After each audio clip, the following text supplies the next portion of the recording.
Welcome back, everybody, to the Financially Lit podcast. We have a special guest with us today, my good friend, Jeff Rogers. How are you doing today? I'm doing well. How are you doing, Nick? I'm doing very good. Thank you. We're actually just getting the message out to as many people as we possibly can, spread financial literacy, get the message for the movement out, the CoVest movement, why we even care about it in the first place. So I'm really happy to have you on to share your testimony or your message as why you co-vested in the first place, or why you even care about the movement, or why it's important for people to listen up to this kind of message. Yes. You know that any aspect of one of those things that you said it's possible to take a deep dive. Of course, right? Yeah, you're absolutely right. But let's just start with the simplicity of why I joined. First of all, I had to become aware of what the movement was about. And the person that introduced that to me is a very, very old friend of mine. I know I look really old, and so I am. I've known him for like over 35, almost 40 years. Wow, long friendship. Yes, but it's a friend of mine who is a very strong man of God, who I know before he really looks into a thing to associate himself and identify with it, it has to be substantial. It has to be real. It's got to be first and foremost something that does not conflict with convictions and truth. Amen. So when he began to talk to me about this, and both of us were pretty aware of where everything in our society seemed to be going, where it ultimately be ending up, and that we needed to be wise about how we enter into our futures. This became a very important aspect of what he needed to let me know in terms of how people were preparing for that time. So quite honestly, when I looked at it, even though I know all of the strong things about him and looked at the people that he was associated with, you know, everybody has to take their time processing what this really means. Of course. And I have to say that honestly, after looking at it, and well, one of the things about my background is I said he's a man of God, I'm a man of God. I've been in ministry for, 1985. Wow. 85. Long and, time. And being involved in ministry and also being involved in the financial world, when I began to look at this, I saw, all right, I see some things coming together here. And I began to see that, wow, this really may have a divine hand in it. That's what I needed to know.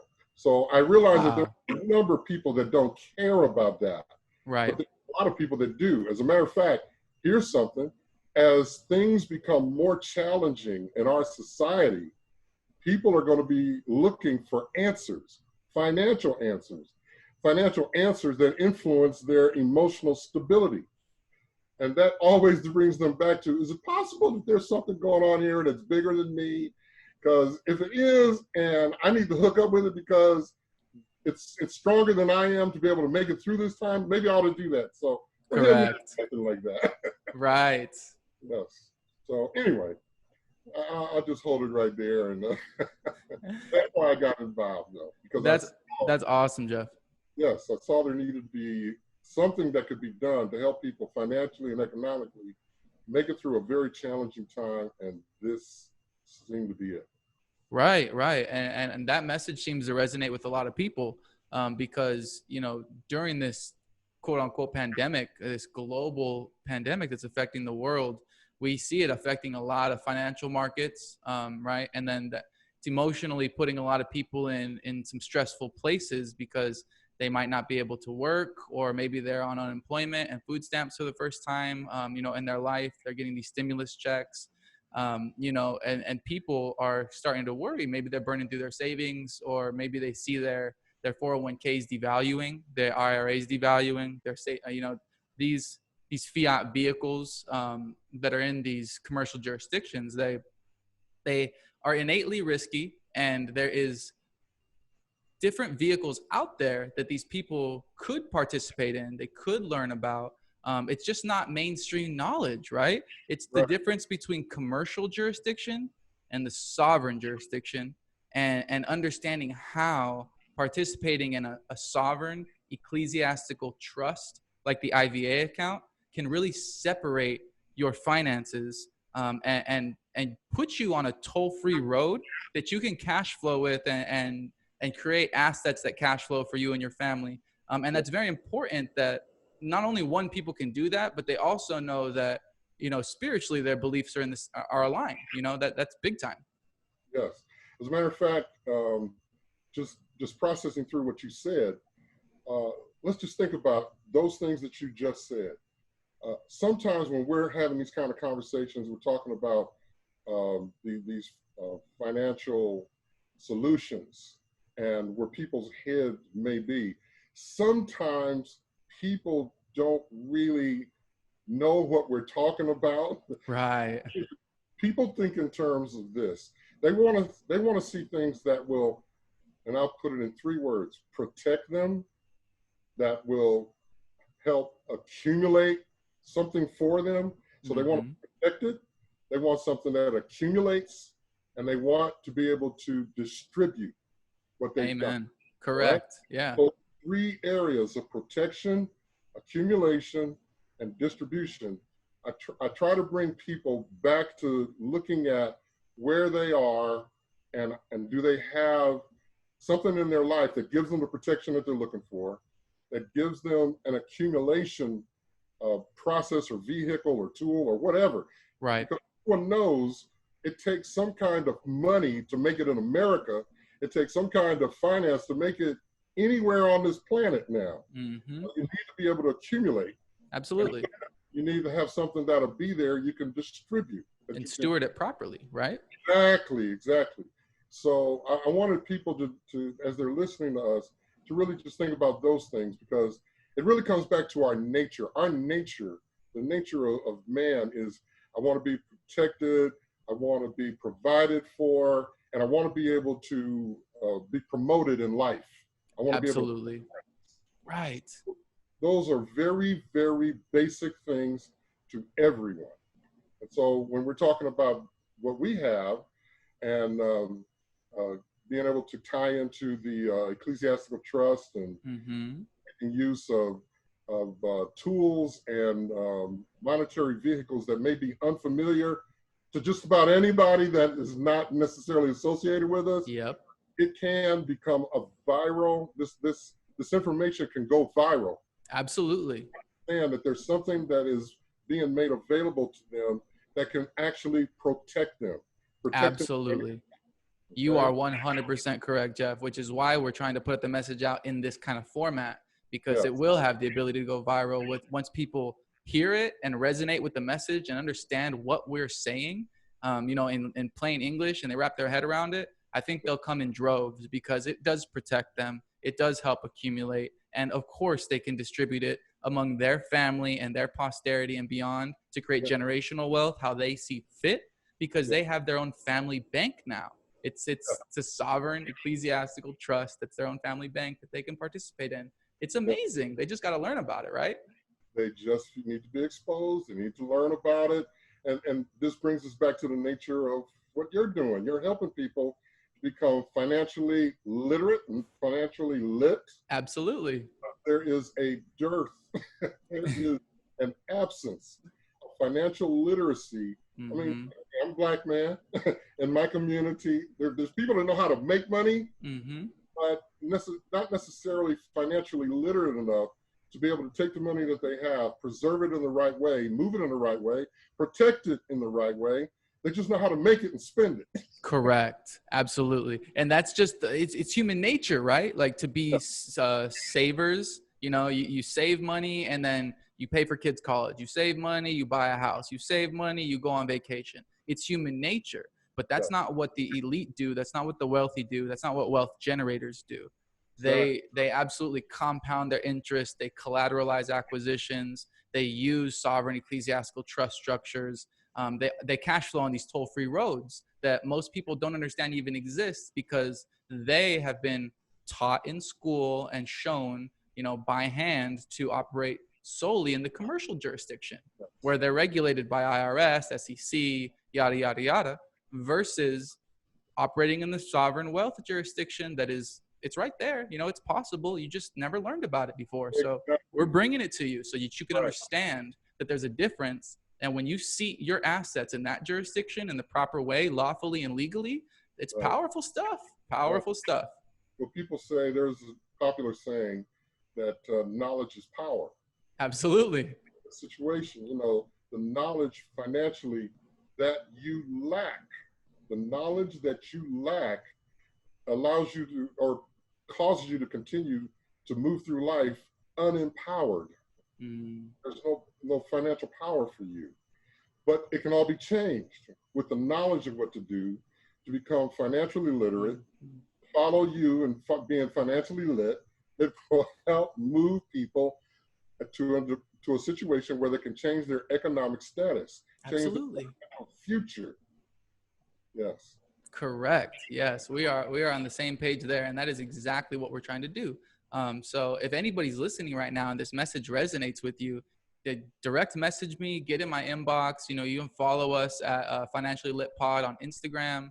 We have the Financially Lit Pod YouTube channel where we put out you know, long form content to teach you guys this kind of stuff. You can also go to CoVest.academy. We have the academy open up. You know, we're opening CoVest Capital Group here soon, which will be a commercial jurisdiction financial brokerage to help people understand about their, you know, the equity in their home, for example, or to protect that from devaluing, or if they needed a loan for a house, for example, that's squarely in the commercial jurisdiction. But they could also, you know, go to the ICOVest Academy and learn about the IVA account. That is in the sovereign jurisdiction, right? That's the actual account that they're using to steward their wealth, which, you know, these different vehicles are for different purposes, but it's very crucial that you learn and you understand what these vehicles are, what jurisdictions they're seated in, and what they're used for, so that you can use them cohesively together to create a cash flow for you and your family on a toll-free road, completely lawfully and legally. Yeah. It's great. Yes. So as a matter of fact, I'm just thinking about one of the things that you said earlier. There, before there was the advent of COVID-19, Right. there has been this concern, this prevailing concern with people of my generation, the boomer generation. I'm, you know, Correct. born. Right. That when you reach this age, when you come into your late 40s and 50s, you start thinking about, all right, I'm working, I'm accumulating some kind of reservoir of funding for when I retire. But when I retire, is what I'm hoping to be there still going to be there? And whatever is there, will it run out before I die? Exactly. They're wondering, am I going to run out of money before I run out of life? Exactly. This is a real thing that's on the mind of the boomers right now, right? Because every, I think 7 seconds for the next 7 years, another baby boomer turns 65. That's retirement age, right? There's 18 million people in that population segment. And me and you both know they're the wealthiest population segment that we have. 70% of the wealth is locked up in the baby boomer generation.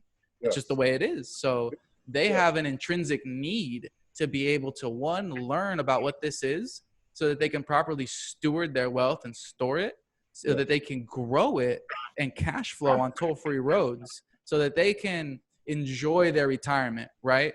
Instead of having like a 401k, which they were sold to be a retirement account when it's not even a retirement account, it's a tax deferred account, but you know, another conversation. But you're using that 401k for retirement, and instead of having, for example, $400,000 in it that you're going to use to retire until, you know, make it run out till you die.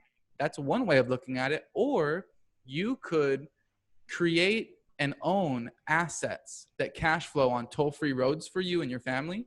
And then when you turn 65 and you want to retire, you can go travel the world, do whatever you want that's enjoyable for your end days before you know, the end of your life. And you still have this reoccurring revenue coming in that you built because you own these assets that are cash flowing.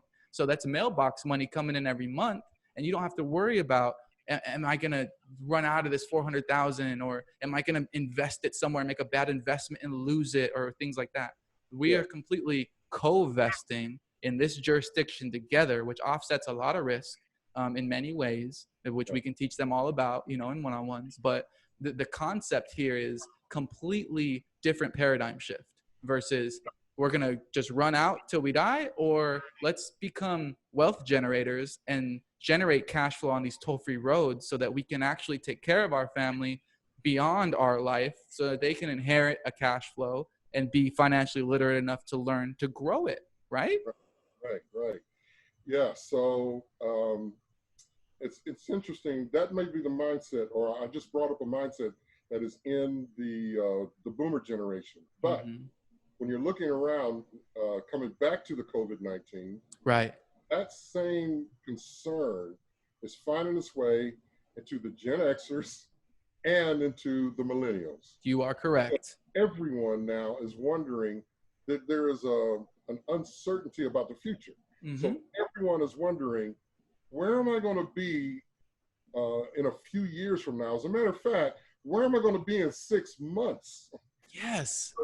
This event has changed everything on this planet, and everyone is hoping to get back to, let's just say, normal. Everyone is thinking they can get back to normal, but I hate to be the bearer of bad news, but we're not getting back to that old normal. That level of normal, right? Play right now that's just changing the dynamic of the way that we do business and the way that we live, not just in the United States, but around the world. But since I would believe that most of the people that we could immediately touch, you and I, are right here in the US. There are things that we need to think about and actions that we can take to begin to address that matter of protection, accumulation, and distribution that I talked about, where it ultimately can end. It can ultimately take us to the toll-free road, to understanding how the ignorance of precious metals and a person's ability to access their use and put it in a safe place and use the accumulation and the value and leverage it can really help them. Even those kinds of things that I just said. Somebody might say, well, what'd you just say? Right. Goes over their head. It's that lack of financial literacy. We're going to give it to them, though. This is why we're in a place right now.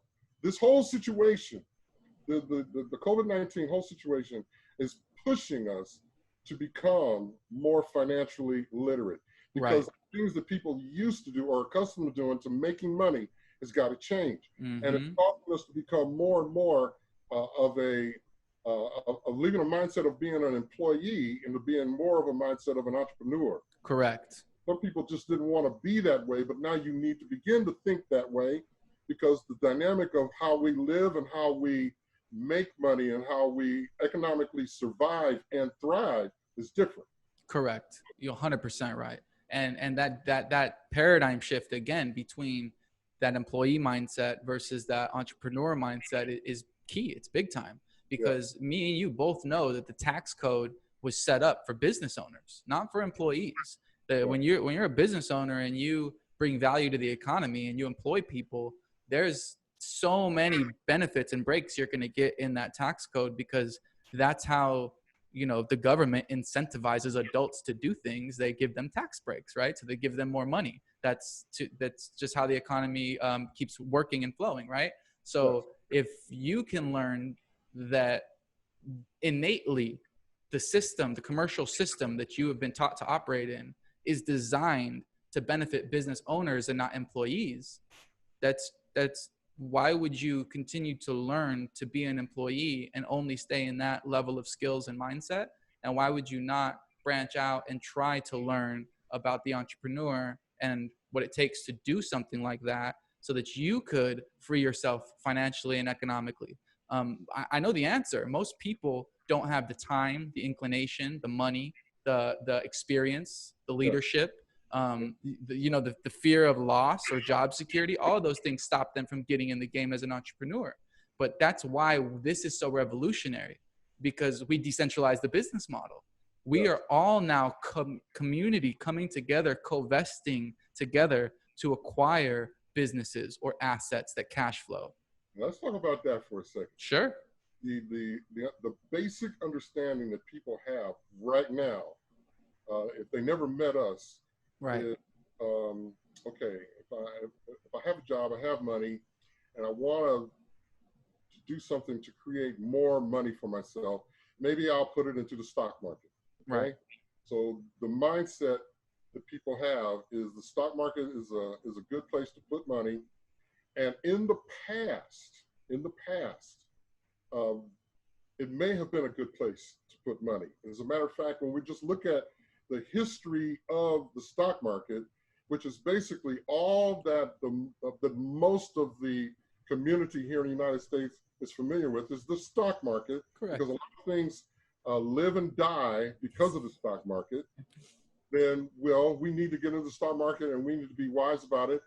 And as a matter of fact, coming back to the conversation about retirement, my 401k, my 403b, my SEP, my Simple, all of these different things have their relationship with the stock market. Mm-hmm. And because the stock market at one point in time, which that point in time was back in the 80s coming into the 2000s, there was an influx of activity in the stock market because there was a change in the way that Americans were setting up for their retirement. Prior to that, the people used to get what is called a pension. Absolutely. Okay, they used to get a pension, and they knew that when they retired, the company had set aside money that was going to take care of them for the rest of their life. Mm-hmm. So people were very accustomed to, or at least during the 70s and the 80s, and prior to that, 90s, that's the way they were thinking. Right. And the stock market was doing very, very well, and the true rate of return was higher during the 80s and the 90s into the 2000s. It was higher. Mm-hmm. Mindset of people today is devoid of how we got to where we are, and they're still having trust and faith in their 401ks and their retirement accounts because they're thinking back to the 80s and the 90s when the stock market was doing well. And so my money that's in my retirement account that is based on the stock market should be doing well again. And it's not.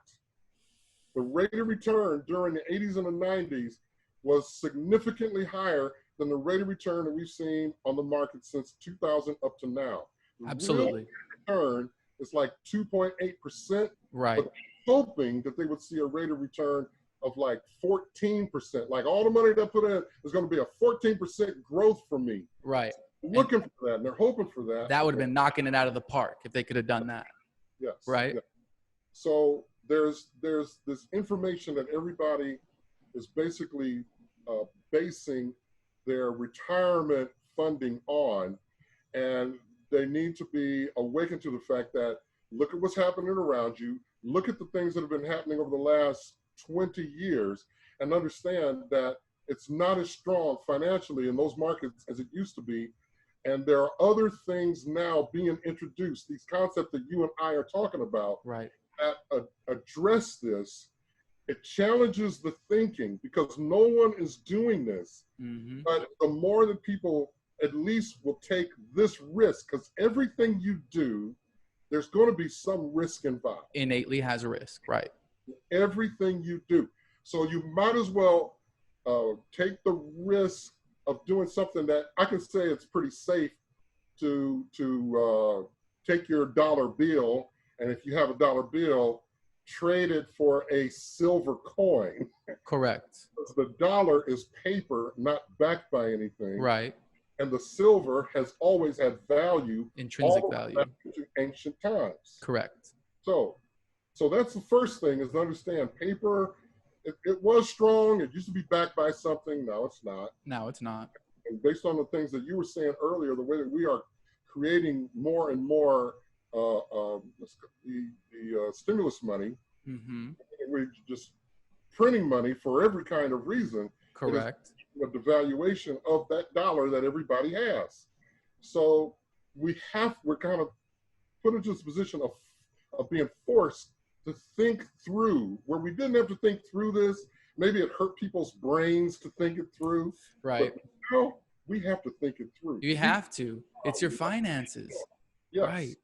Yeah. Yeah. And just to echo what you're saying, I mean, if anybody that's listening has heard of Robert Kiyosaki, I mean, he's done a great piece on his new book called Fake. I mean, he's also had Rich Dad Poor Dad and those things from the cash flow quadrant. But he talks about the pensions being bankrupt. I mean, the Wall Street essentially stole the pensions from everybody that had these direct benefit pension plans. That would be the firefighters, the policemen, the teachers. You know, they had direct benefit pension plans. Yes. And up and that's just not a thing anymore, because the reason why pensions were even a concept, right, was because back when Ford Motor Company created the 40-hour work week, that was their invention, right?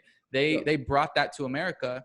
Before that, most people understood that entrepreneurship and entrepreneurism was the way to go instead of being an employee, because they were trying to figure out what we would do at the end of our life for retirement. And this was the way they were sold to become employees. They said, Ford Motor Company said, come work for us for 40 hours a week and, you know, and retire after 30 years or whatever when you're 65, and we'll take care of you with a direct benefit pension plan that will pay out until you die. And that was enticing enough to get swarms of people to switch over to the employee mindset from the entrepreneur mindset, because they're not taking on the risk of being an entrepreneur. They're still getting their money. They're still getting all of these things taken care of at the end of their life. And, you know, that was good enough for most people. Well, that's not the case anymore.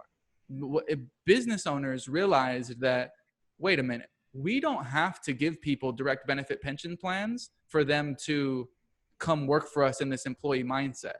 We've done this for long enough that they're just going to be employees. So we don't have to do this. So the direct benefit pension plans are a thing of the past. Now they have things like 401ks, 403bs, which are not retirement vehicles. They're a salesman will sell it to you as a retirement account vehicle, but it's a tax deferred account, right? And people are using these for that. Go ahead.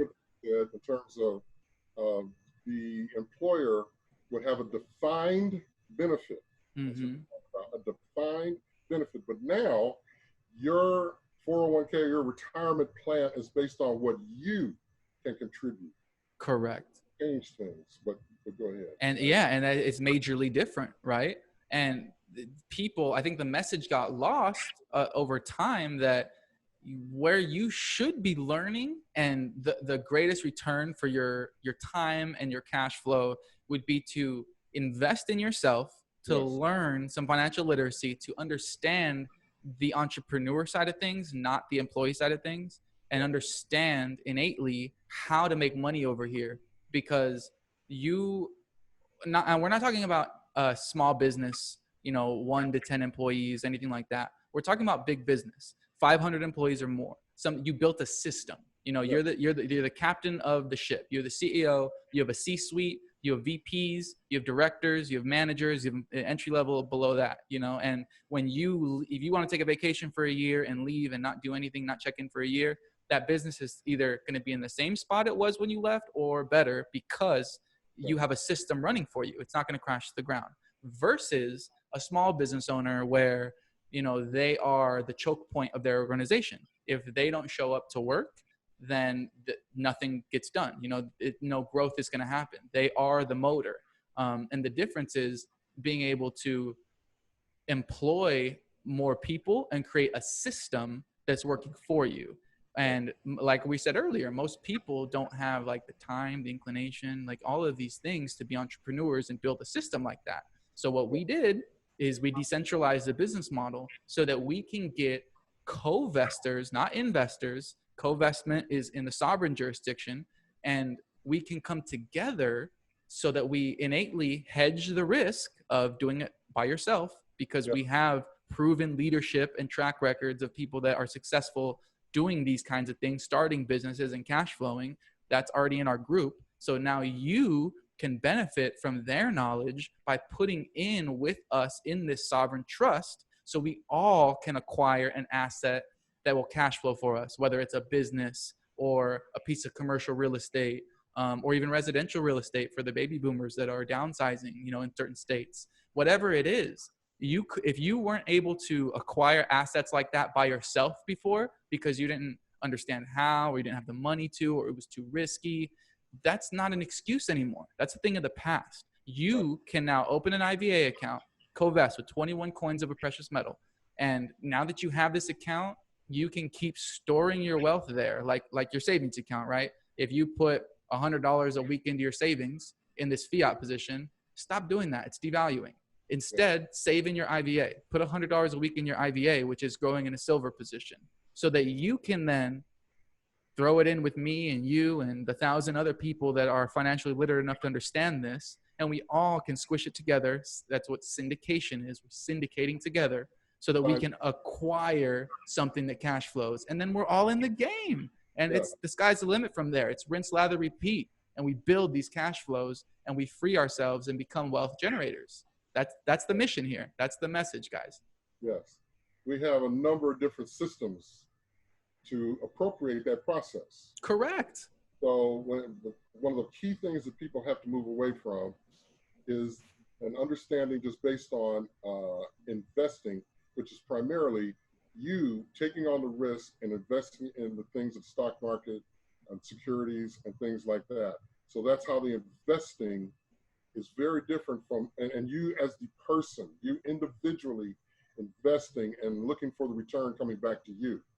But what we're talking about here is a cooperative opportunity, a cooperative working together. That's where the co-vesting comes from. Absolutely.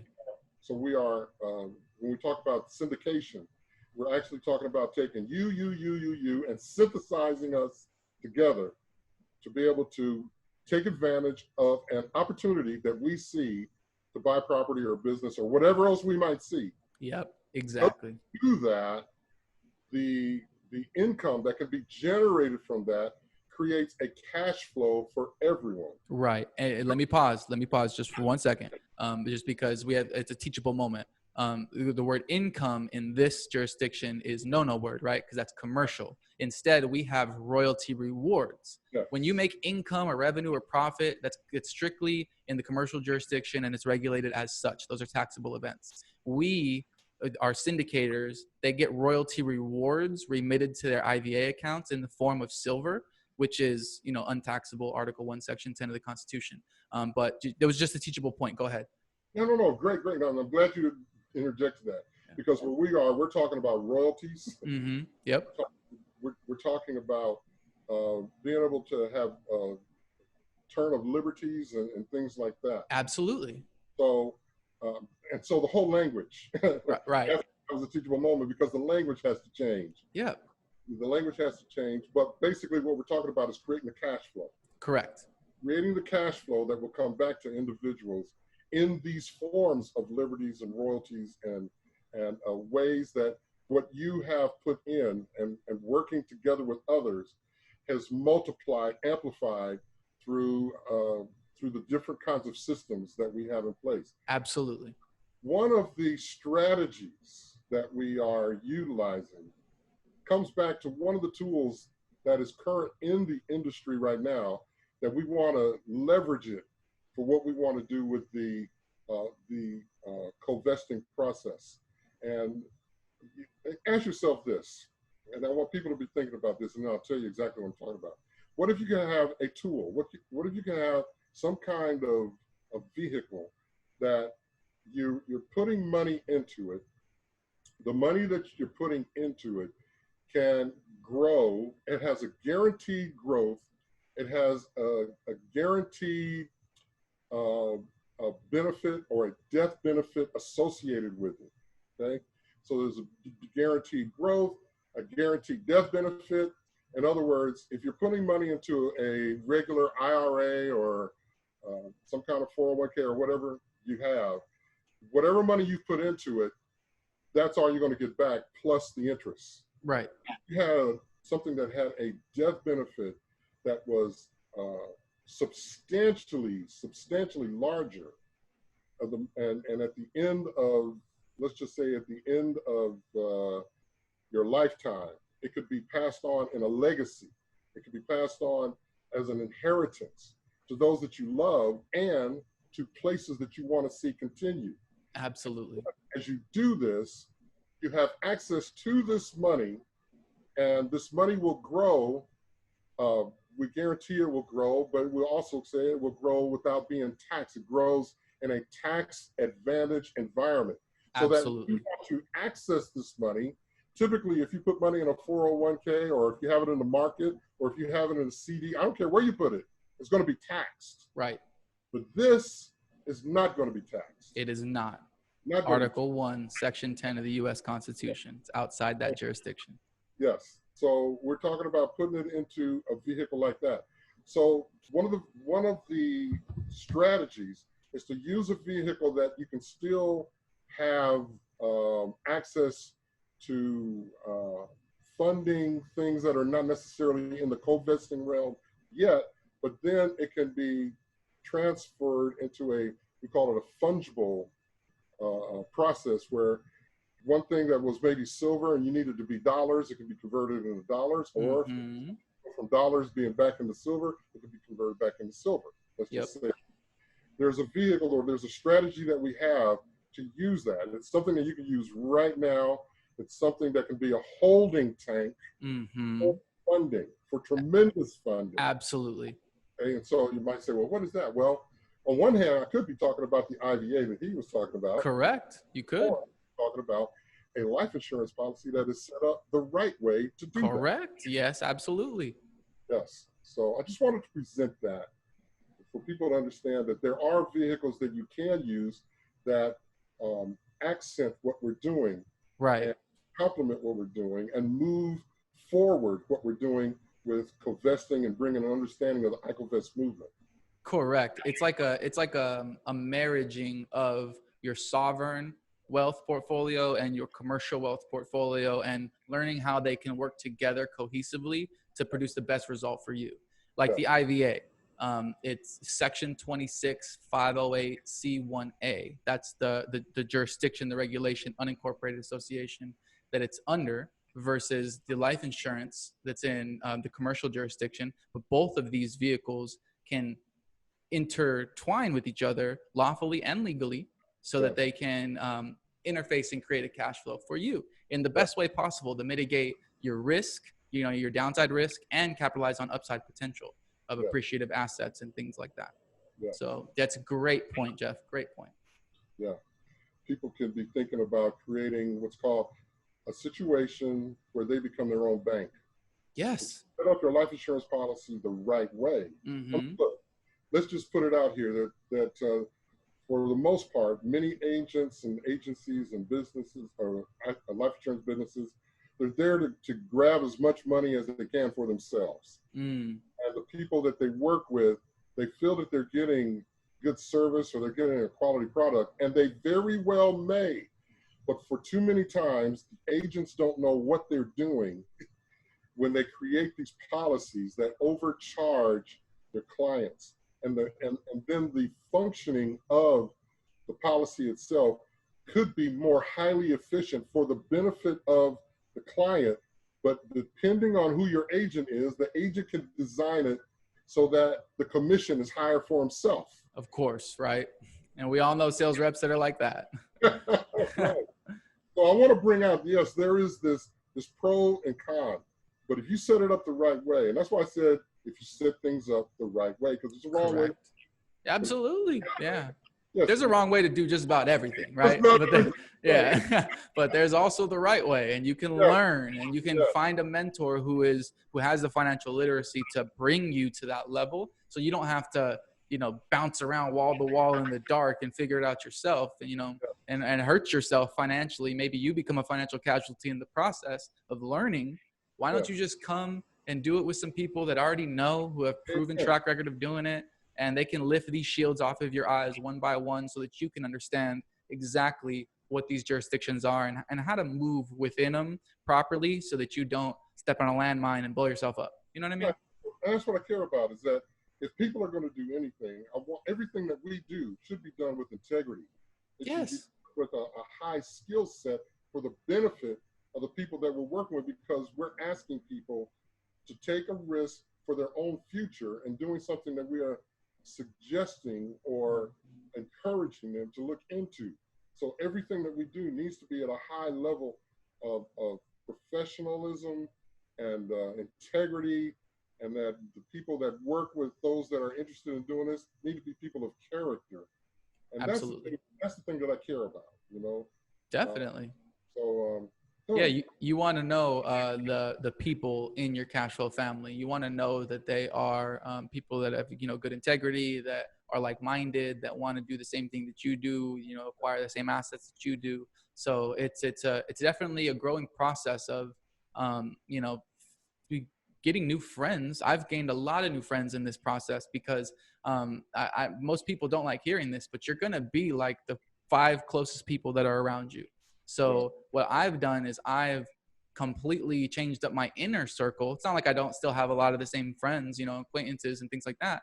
But the people that I interact with on a daily, my inner circle, the 5 people that I want to be like, they're financially literate. They're people that are putting me in the mindset and the direction that I want to be, because I want to become like them one day.